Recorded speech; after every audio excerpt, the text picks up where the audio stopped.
Hi everybody, my name is Rupa, working as assistant professor in Chevron Engineering College. I'm dealing the subject power electronic controllers and drives, and today's topic in this power electronic controllers and drives is fifth unit, rotor side control of three-phase induction motor drive. So until now we have learned about the stator side, how to control the three-phase induction motor drive, how to control the speed of the three-phase induction motor drive from the stator side. Now we are going to see about the rotor side, how we control the induction motor speed from the rotor side. So actually here for this we are having rotor resistance control. By changing the resistance of the rotor, we can control the speed of the induction machine. So this is rotor resistance control. The figure which what I am showing is, so here the maximum torque will be independent of the rotor resistance actually. So speed at which the maximum torque produces will always be changing with the rotor resistance RR. So if the change of RR, that means rotor resistance is there, then T maximum point will be shifting. So if you take for the same torque, when the speed decreases, rotor resistance will be increasing. Okay, for the same torque, taken same torque, if the speed decreases, rotor resistance will be increasing. So here we are having many advantages over this stator control side. We are having many advantages in the rotor resistance control. So from the side of the rotor, when we change the speed of the induction motor, we have more advantages than static type of control. So first one is advantages are, first one here, torque will be remaining unchanged. Okay, so here this is the main concept when we go through the low speeds in the stator control. When the low speeds are attaining, when we are running the motor induction drive at low speeds, the torque will be changing, but there is, okay, so this is a big problem as we have to maintain a constant torque throughout the load. Okay, so but this will be a advantage, but this will be a overcome but we will overcome the disadvantage in stator. So here torque will be remaining unchanged and unaltered at the low speeds also. And the second advantage is, compared to the stator resistance or stator control, the rotor resistance control is low when compared to variable frequency control also. So comparing to stator control and variable frequency control, so here stator control is done by two methods, variable frequency and variable voltage control. So variable frequency control, it is of high value, it is, you are using high values of capacitances, inductances there, so the cost of variable frequency control will be more there. But compared to the rotor resistance control, it is very low, and it is only having one disadvantage. It is having low efficiencies due to additional losses in resistor. Okay, so but as we are using the resistance here and controlling the rotor side, because of using these resistances, we are adding extra losses, right? For if resistance is there, nothing but copper wire is there, what happens? Copper losses will be increased. Okay, so as we are connecting a resistance in the rotor circuit, we are getting extra losses due to this resistance. Okay, so these losses will be mainly taking place in the external resistor, and but they do not hit the motor. This is one of the advantage in the disadvantage. Though we are using the resistance, these are not heated up to the rated values. So here we are having so many conventional methods, right? So various methods are there for obtaining variable resistance. Okay, suppose if you take in drum collectors, the resistance is varied by using rotary switches, and the resistance is not taken into bulk, but it is divided into steps. And these variable resistances can also be obtained by using contactors and resistors. If you use them in series, we can obtain the variable resistance. And these are for medium and low. If you go for high power applications, we use slip regulators. Okay, so these slip regulators means these are containing 3 electrodes. These electrodes, 3 electrodes are submerged into the electrolyte, and these are submerged into the electrolyte which contains the saline water, salty water. Okay, here resistance, we can vary the resistance by changing the distance between the electrodes and the earth electrode. So between the 3 electrodes, we have to change the distances and we can vary the resistances. So when the power is high, if you're taking high power, electrodes are driven by a small motor. In order to increase the space between them, we are using a small driven motor. Okay, what is the advantage of this slip regulator? Slip regulator is the resistance can be changed here steplessly. Okay, so steplessly changing of resistance is one type of method, and with steps, if you want to change the resistance, it is other type. Suppose if you know, if you are known familiar with starter, their resistance will be changed in terms of steps, right? From 1 to second to third to fourth. Okay, that way of changing the resistance, variable resistance, is called as steply changed. Okay, so whereas compared to the slip regulator, it is steplessly changed. Okay. So this is the basics all about the rotor resistance control. Now we will see those methods, how the resistance is controlled. So one type of method is static rotor resistance control.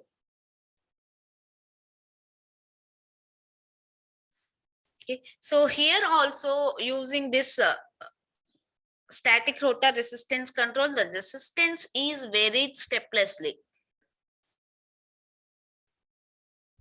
Here also the resistance is very steplessly, and AC output of voltage here. See here, the AC output of the voltage, voltage of rotor. The AC output voltage of the rotor, it is rectified by a diode bridge. This is called as, this 6 diodes form a diode bridge, and the output of voltage of the rotor, it is rectified by the diode bridge. Okay, so this diode bridge is fed to parallel combination of fixed resistance and a semiconductor switch T transistor TT. Okay, so this whole diode bridge is used to rectify the rotor voltage, and this combination is connected parallel to the combination of R and semiconductor switch TT.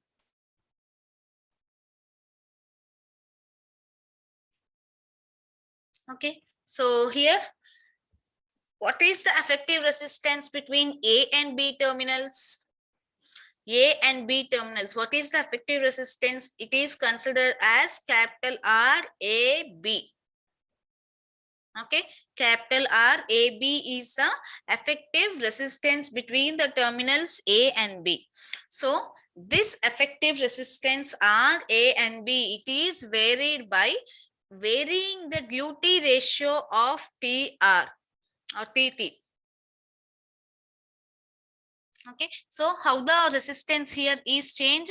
By varying the duty ratio of transistor TT, which in turns vary the rotor resistance, rotor circuit resistance. So for varying the terminal voltage RAB, we have to change the duty ratio of this transistor, which in turn changes the rotor circuit resistances. So here LD is taken, filter.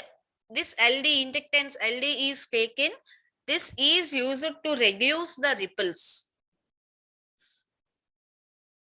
Okay, and it is also having the second function. It reduces the discontinuous current DC link ID. Okay, so it makes the ID as a continuous one, right? It reduces the discontinuous DC link current ID. So RMS rotor current, from this RMS value, not average value, RMS value of rotor current can be taken as IR is equal to root of 2/3 ID. Okay, so if you on the transistor here T, when the transistor is on, the resistance between the terminals RAB is equal to 0, and it is equal to simply R when the transistor is off here.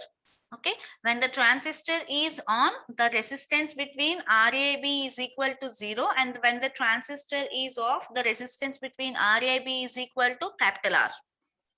So average values of resistances between the terminals can be written as RAB is equal to 1 minus delta into R. RAB is equal to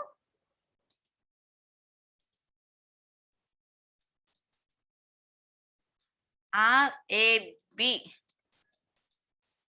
is equal to 1 minus delta into capital R. This R is the value when the transistor is in off. Okay, this is the value of effective resistance between the terminals, average value. So here delta is called as duty ratio of the transistor. Okay, and power consumed by the RAB is PAB, that is equal to ID square RAB. That is equal to, in place of RAB, I am substituting this ID square into 1 minus delta into R. Okay, so from before equations, what are the equations? IR is equal to root 2/3 ID, and this equation RAB is equal to 1 minus delta into R. So by taking these two equations, I can rewrite the PAB, power consumed by RAB, not PAB, power consumed by RAB per phase, by using two equations. What are the two equations? IR is equal to, we know that the RMS rotor current IR is equal to root of 2/3 ID. Okay, so using these two equations, this one and this one, I can write the power consumed by RAB per phase is divided by 3. They are having 3 phases, so divided by 3, that is equal to, if you divide 1/3, 0.5 into R into 1 minus delta IR square. So equation by these two equations, I can say that PAB by 3 is equal to 0.5 R into 1 minus delta into IR square. Okay, so this above equation suggests that the rotor circuit resistance per phase, it is increased by 0.5 R into 1 minus delta. Actually, it will be IR square, right? IR square into RAB, but it is increased by 0.5 R into 1 minus delta. So the total resistance, total rotor circuit resistance per phase will be RRT is equal to RR, actual resistance RR, plus this one, what we obtained, 0.5 R into 1 minus delta. So here RRT, this term, it can be varied from RR. It can be varied from RR to this one, RR plus 0.5 R.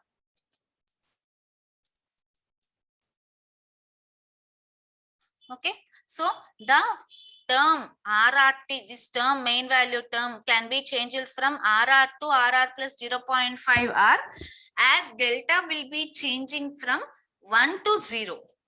As we change the delta from 1 to 0, So see here, if I make it 1, if I make the delta as 1, what happens? This term will be equal to 0, right? 1 minus 1, 0. So the remaining term RRT will be equal to RR,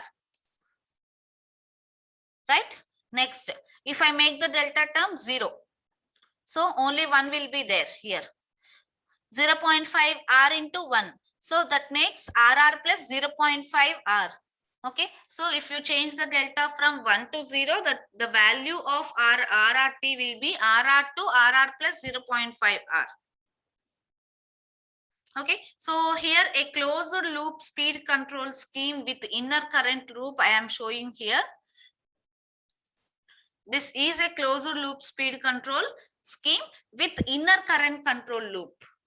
Okay, actually current control loop and inner current control loop already we have discussed in previous sections. So here I am showing you closed loop speed control with static resistance control.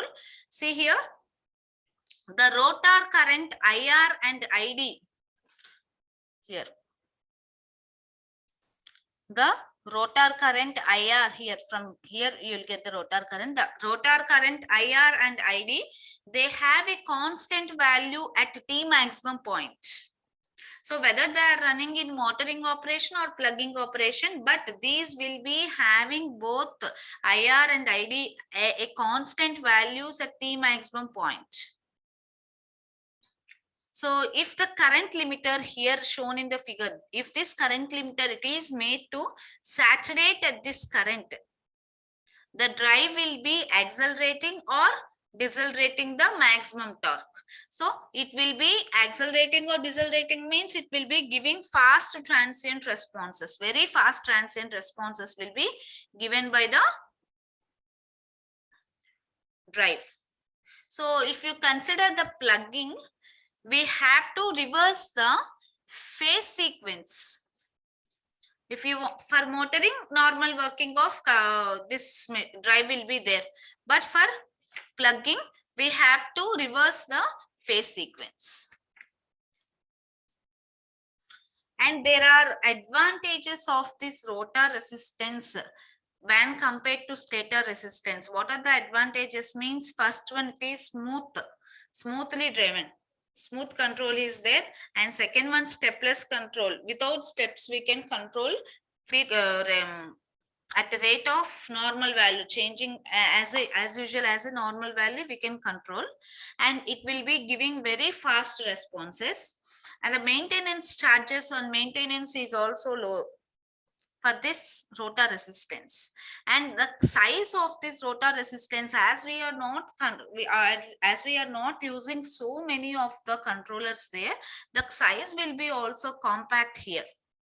And compared to the inner current control loop and normal current control loop in the stator side, in the stator control, this is very simple. We are having only 2 or 3 types of controllers and we are leading the drive. So it seems to be a simple closed loop control. Okay, and the main advantage is it will be remaining balanced between the 3 phases. A balance between the 3 phases will be occurring while the drive is operating for all the operating points. Okay. These are the advantages of rotor resistance over stator resistance. Next, we will go for the method slip power recovery.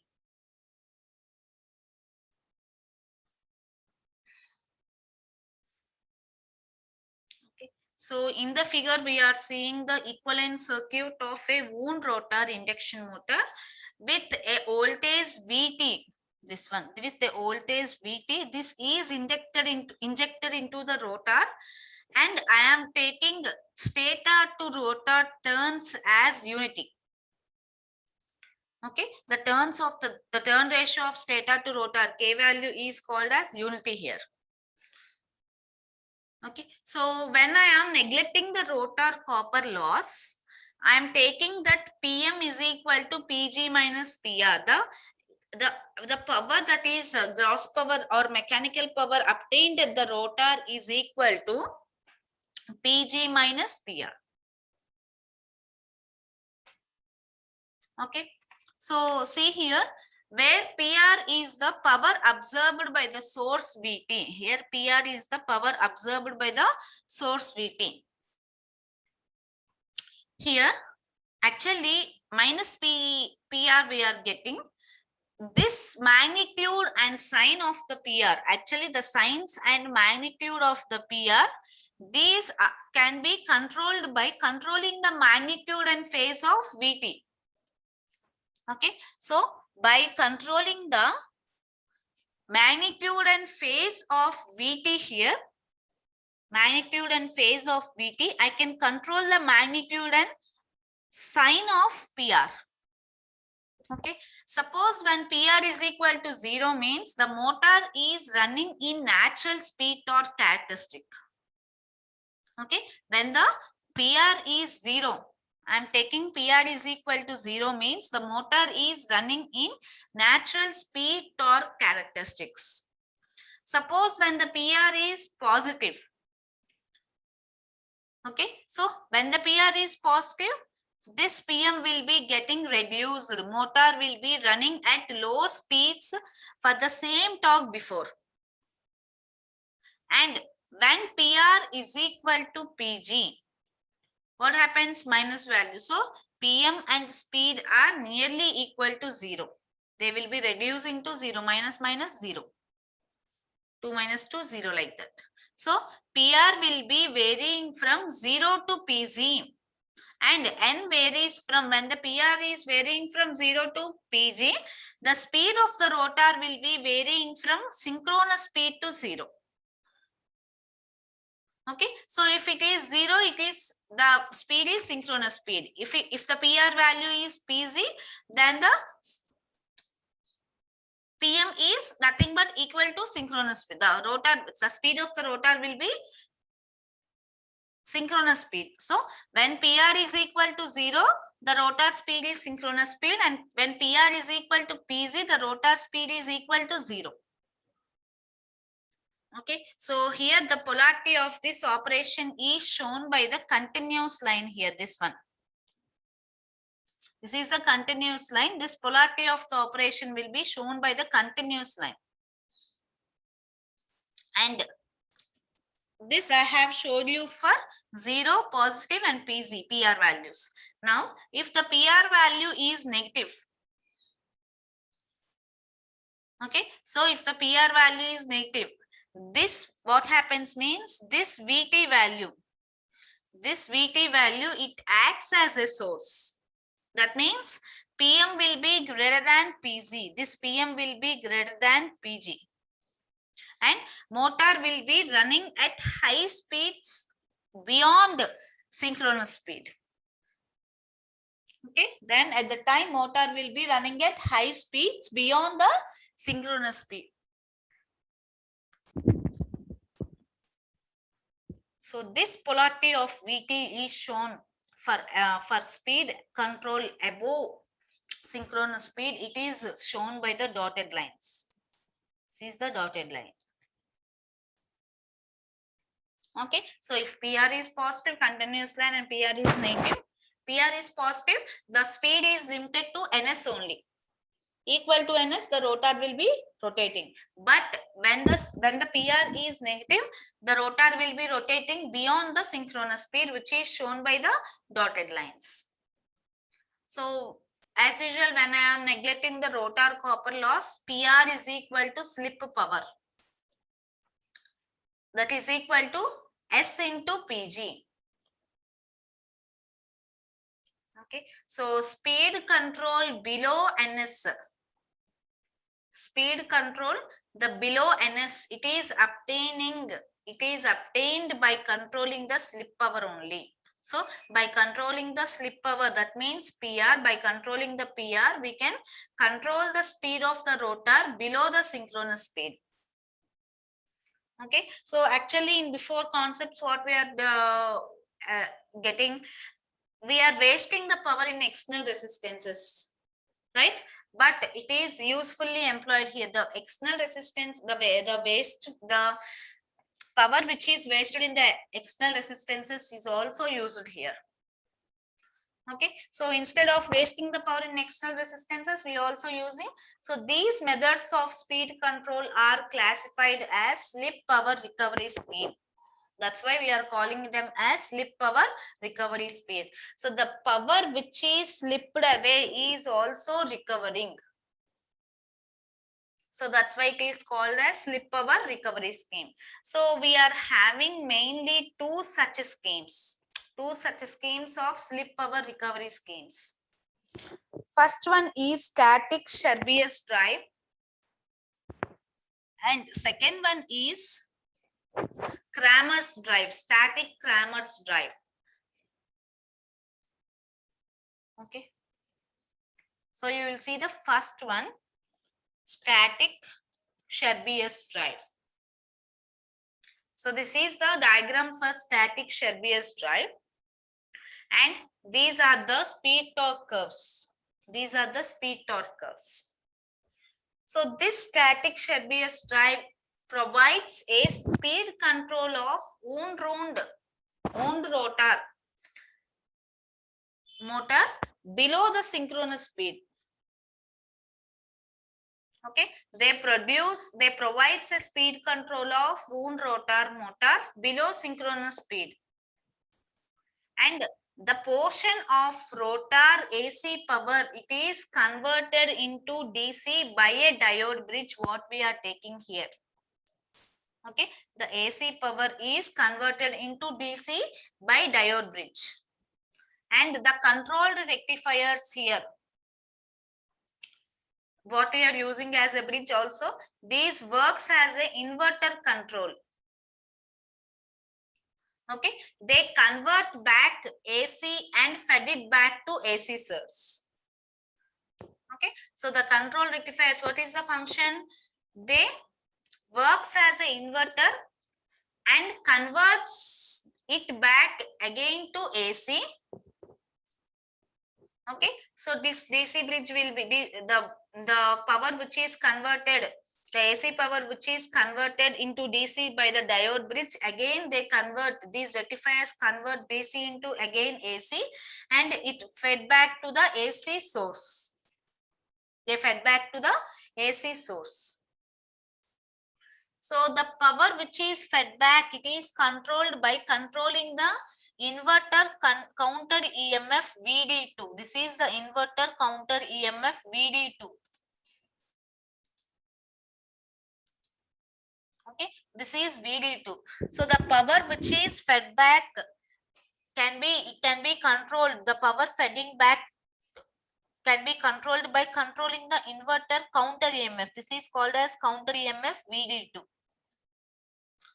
So this VD2 will be again controlling the inverter firing angles. The voltage depends, this voltage will be again controlling the firing angles of the inverters when to on and off. Okay, here the DC link inductor, this is called as LD, the DC link, this is a DC link, and it is the DC link inductor, and this is DC link current ID. Okay, so this DC link inductor, it is provided to reduce the ripples in the DC link current ID. So whenever we take a inductor, it is used to reduce the ripples in the current only. Okay, so here the slip power is fed back to the source where the power is wasted in the resistors. Okay, here what we are doing, it is a slip power recovery scheme, right? So the slip power is fed back again to the source which is wasted in the resistances. So as the power is fed back again to the source, we are having high efficiency in this drive. So see here, the power is fed back to the transformer and again to the source AC supply, and again you are getting from the AC supply, you are getting like this again. So this drive has high efficiency. So this drive is having higher efficiency than the stator voltage control by AC voltage controllers because of the same reasons. Okay, so here also the drive input power is difference between the motor input power and power fed back. How much of what is the input power given to the drive is, it is the difference between motor input power minus power fed back. And reactive power, input power, it is the sum of motor and inverter reactive powers. So what is reactive power? Drive input power is difference of motor input power and power fed back. And reactive input power, it is the sum of motor and inverter reactive power. So this drive has poor power factor throughout the range of its operation. Okay, so because of having this reactive powers, it has poor power factor throughout the range of its operation.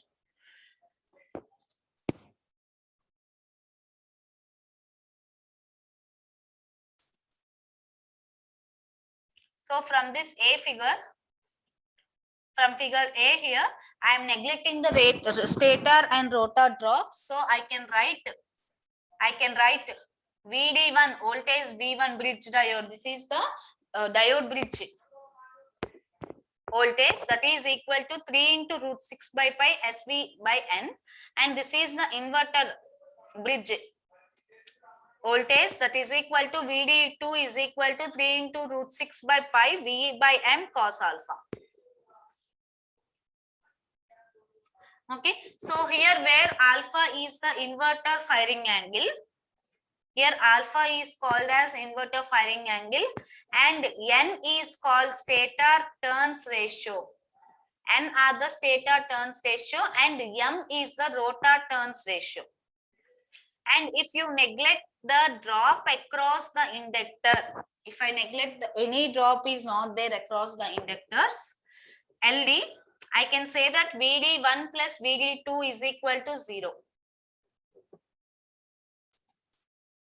Okay, I can say that VD1 plus VD2 is equal to 0 if I neglect the drop across the inductors. And substituting the equations from these two,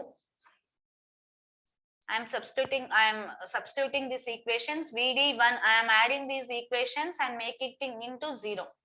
So I am substituting the VD1 value here and VD2 value here, and from that I will get S is equal to minus N by M cos alpha, that is equal to, it is termed as, this N by M can be written as A, that is minus A cos alpha, where A is equal to N by M.